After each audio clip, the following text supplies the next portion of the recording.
Judaism le Muslim hi rinna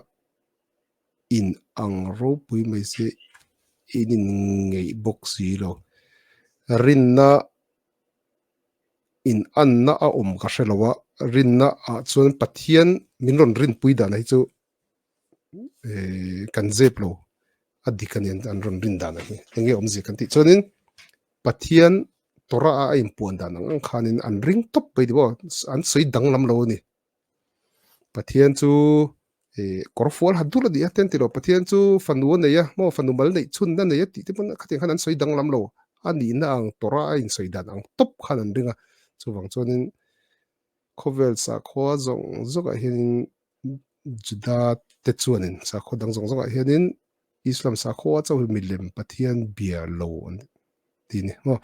an ma ni nge pe milem biak hen la or sun kho main rianga nge ISIS ho khanin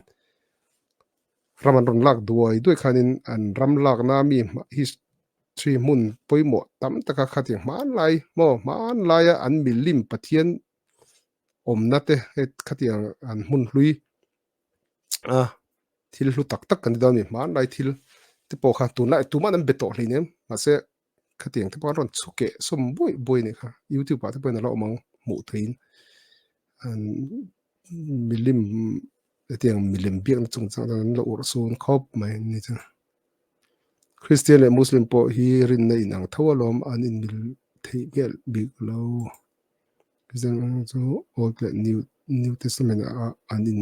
ang thei lo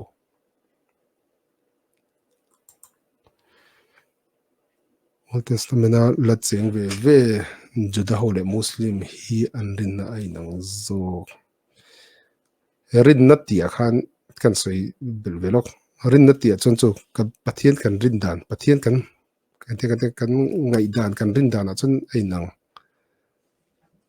ma se Abraham atanga chuak vek thoni ma se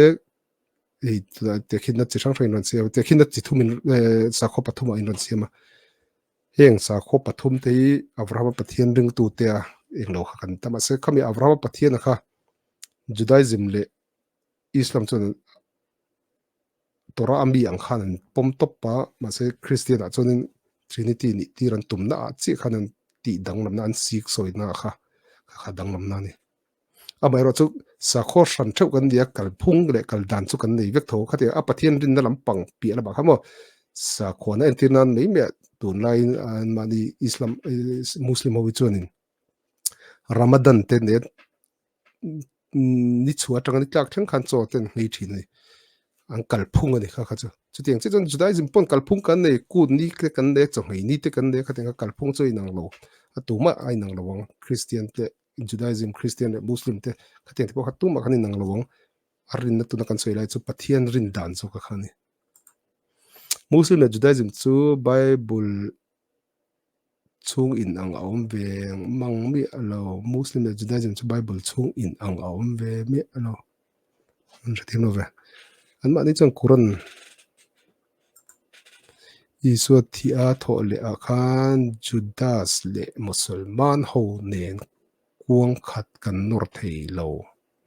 Iswa thi a tho le a khan Muslim po new tholom edi zaruk chho vela indin ania an martar lom ban te kha in oi ve thoem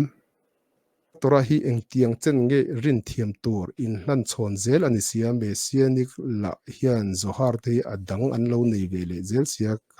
kan va bo du om ve Christian pangai ain